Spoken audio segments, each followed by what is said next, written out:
C'est un plaisir pour moi de participer à cette journée et donc je vais essayer de présenter en 10 minutes une perspective historique, donc ça sera bien sûr très schématique.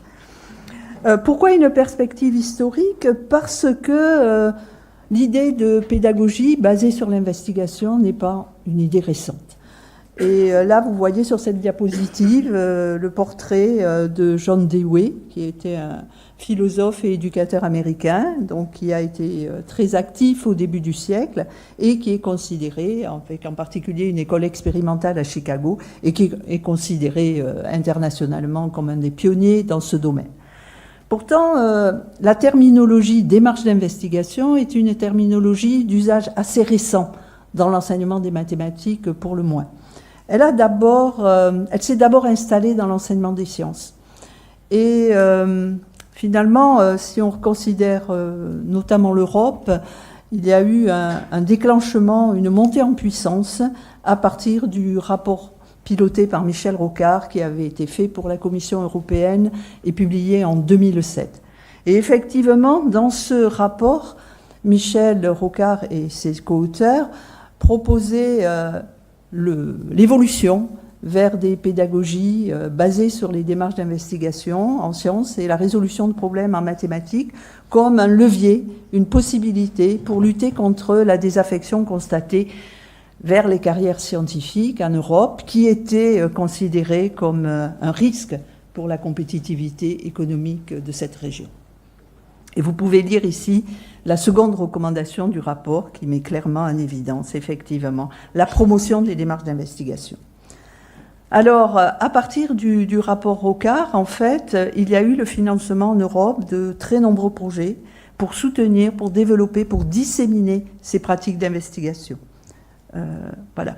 Et vous voyez ici deux projets, le projet Fibonacci, le projet Primas. Le projet Fibonacci qui a été justement piloté à la fois par la main à la pâte et l'université de Bayreuth, et le projet Primas qui a été un projet piloté par l'université de Freiburg. Ça a été un des deux premiers gros projets qui ont démarré en 2009 et qui ont, grâce à ces projets, en fait, petit à petit, la séparation initiale qui existait entre démarche d'investigation en sciences et résolution de problèmes en maths s'est progressivement effacée et ces projets ont contribué à essayer de déterminer ce qu'on pouvait entendre effectivement par démarche d'investigation de manière plus générale dans l'enseignement des sciences.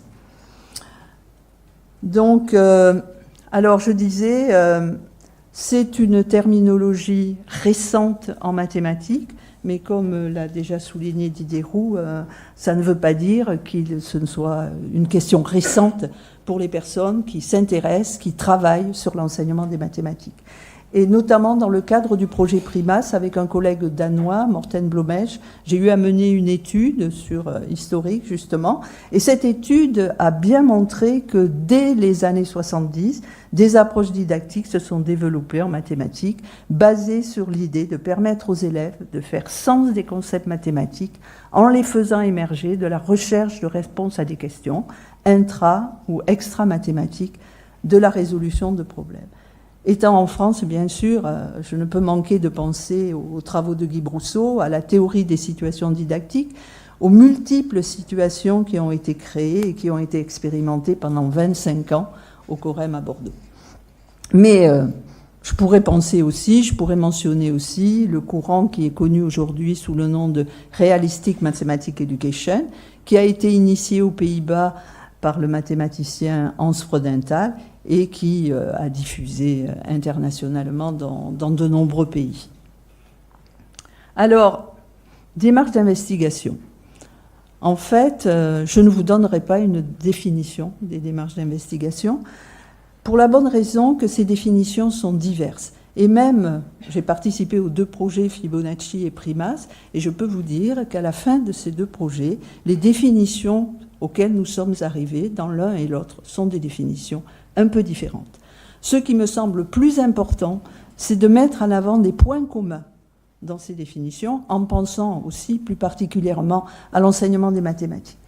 Alors, il faut effectivement, cela a été déjà dit, partir d'un questionnement qui soit intéressant, scientifiquement ou sociétalement, qui soit motivant pour les élèves et qui leur soit accessible. Il y a une recherche de réponse à ces questions qui va s'appuyer sur des explorations, puis sur des expérimentations plus systématiquement organisées. Et en mathématiques, la possibilité d'expérimentation est bien plus grande, je dirais presque, que dans les sciences de la nature, parce qu'on expérimente sur tout un tas d'objets, tant concrets qu'abstraits. Et bien sûr, en mathématiques, on va insister sur le rôle spécifique joué par la formulation de conjectures, le test, la validation, l'invalidation de ces conjectures, alors que dans les sciences, on parlera plutôt en termes d'hypothèses et de tests de ces hypothèses. Bien sûr, quand on a des situations qui sont d'origine extra-mathématique, il est extrêmement important ensuite d'amener un regard critique sur la pertinence des réponses obtenues au regard de cette réalité extra-mathématique, en faisant attention, en étant sensible à la rationalité propre au domaine que l'on considère, qui n'est pas la même, généralement, que la rationalité mathématique.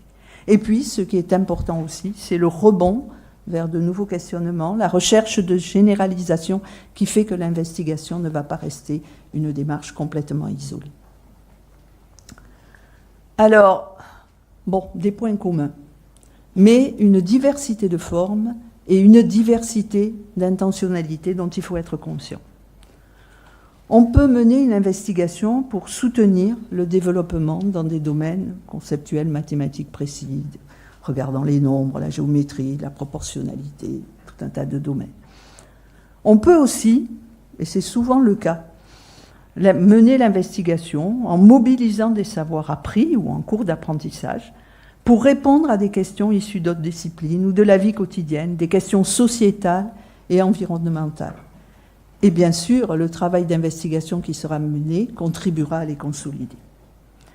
Et puis, on peut mener des investigations pour soutenir le développement de compétences heuristiques, de compétences de recherche, de compétences de raisonnement et de preuve. Mais aussi la diversité, elle vient du fait que les élèves vont être plus ou moins associés à la problématisation. Dans beaucoup de projets européens, on insiste sur le fait qu'on essaie de faire participer les élèves à la problématisation des questions, non seulement à la résolution. Et puis, ça va être varié aussi du fait des organisations didactiques qui vont être variées en termes de durée, en termes de forme de travail et de production, en termes de mobilisation ou non de ressources extrascolaires pour le travail d'investigation. Alors là, j'ai juste essayé de montrer un peu cette diversité et en reliant, bon, la première, ce que vous voyez, le puzzle que vous voyez, je pense que ça évoque pour beaucoup de vous une situation paradigmatique, hein, la situation d'agrandissement du puzzle élaborée par Guy Brousseau et ses collaborateurs à Bordeaux et qui, elle, effectivement, est devenue un peu emblématique pour arriver à cette notion d'agrandissement et la comprendre. Mais j'ai aussi montré la pratique du problème ouvert, qui, elle, se rattache plutôt à la troisième intentionnalité, qui a été développée il y a très longtemps déjà, dans les années 80, à l'IREM de Lyon, et c'est à diffuser. Vous avez aussi, avec les petits escaliers, une publication de l'IREM de Paris, qui, en fait, reprend le dispositif des narrations de recherche qui est né à l'IREM de Montpellier, qui lui aussi a diffusé à travers le réseau des IREM et plus largement, et où l'accent est mis non seulement sur la recherche, mais sur la réflexivité sur la recherche que permet le travail écrit. Vous avez la petite roue, c'est l'équipe Maths à modeler à Grenoble et toutes les situations qui y sont proposées pour développer le raisonnement, la preuve, l'argumentation. Et puis la dernière, c'est une situation qui vient du projet PRIMAS, qui a été développé par nos collègues chypriotes et qui correspond à des questions environnementales. Comment s'approvisionner en eau dans un pays qui doit importer une partie de son eau? Et comment décider, et ceci a été un projet assez important et qui a été mené avec des élèves de l'école primaire dans le cadre de ce projet. Alors, il y a de nombreux travaux de recherche, il y a de nombreuses expériences, il y a de nombreuses ressources, cela a été dit. On a appris beaucoup sur ces démarches d'investigation, mais justement, ces résultats, moi, m'incitent à une certaine prudence. Et je voudrais insister sur ce point maintenant.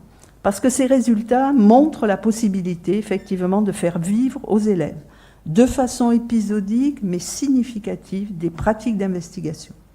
Mais ils montrent aussi que ceci n'est une utilisation productive des nombreuses ressources qui existent, ne va pas de soi, et que ça suppose une formation et un accompagnement des enseignants dans la durée, pas des choses ponctuelles, et je pense que Pierre et David ici ne me contrediront pas, vu tout ce qui a été mis en évidence par les projets européens. Ceci est un point. Mais si on veut aller plus loin et fonder à grande échelle l'enseignement des mathématiques sur l'investigation, on sait le faire dans des conditions expérimentales, mais il faut reconnaître que l'on ne sait pas le faire à grande échelle. Et souvent, quand on dit dans tel pays, ils ont une pratique fondée sur les démarches d'investigation, il faut aller voir. Hein, je voyage beaucoup, donc ça me permet effectivement d'aller voir. En général, ce qui vit, ce n'est pas réellement un enseignement complètement fondé sur les démarches d'investigation. Et alors, c'est vrai que grâce à tous ces travaux, on connaît mieux aujourd'hui les conditions pour pouvoir faire vivre effectivement de tels enseignements. On mesure plus l'ambition que cela représente et on voit bien qu'on se heurte à l'obstacle de la contingence.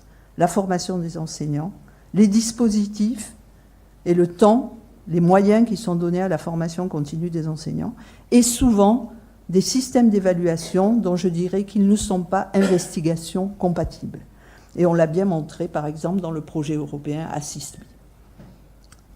Alors, ce qui me semble important, c'est aussi d'apprendre à faire vivre au quotidien de réels moments d'investigation aux élèves dans les classes, au cours d'activités mathématiques qui peuvent paraître a priori plus classiques. Et il me reste 2 minutes. Oui. Bon, alors je vais juste terminer avec 2 petits exemples. Ceci est un exemple qui a été évoqué la semaine dernière. Il y a 15 jours, nous faisions une formation de formateurs avec Catherine Oudemont et Cécile Alla à l'ESP de Paris. Et c'est une situation qui a été évoquée par Catherine Oudemont. Une situation, j'aime bien les situations toutes simples. Hein, vous avez des boîtes, on les remplit, on peut avoir des boîtes sur la table, après on peut passer à des représentations, bien sûr. Et on peut faire des variations autour d'une même situation. Ce qui est extrêmement productif et qu'utilisent vraiment très bien nos collègues asiatiques, je dirais. Donc on peut faire avec 17 jetons, 18 jetons, 20 jetons. En général, il y a plusieurs solutions, donc il faudra s'assurer qu'on les trouve toutes. Et puis, on peut être aussi dans des cas où il n'y a pas de solution. Et il faudra alors démontrer, et c'est possible avec des élèves du primaire, démontrer qu'il n'y a pas de solution possible, comme par exemple quand on a un nombre pair de boîtes et un nombre impair de jetons. Je voudrais prendre aussi une seconde... Alors là, les photos, elles sont de moi, prises par mes petits-enfants lors d'une visite dans un parc animalier dans les Pyrénées, et je les ai un peu... j'ai trafiqué avec les commandes, bien sûr, du logiciel.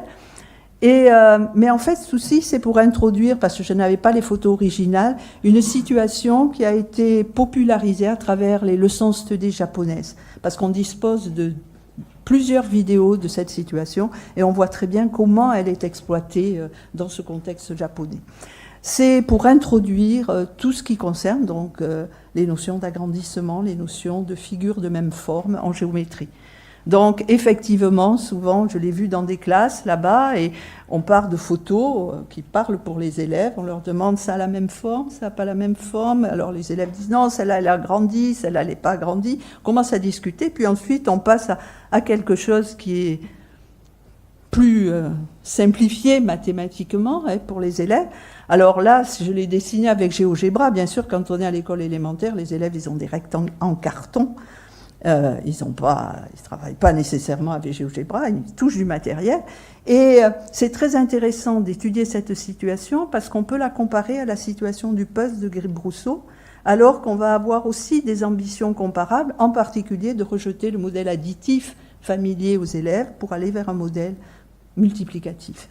Et vous voyez bien que là, les dimensions ont été choisies très précisément les variables didactiques, précisément choisies pour permettre le rejet de ce modèle additif.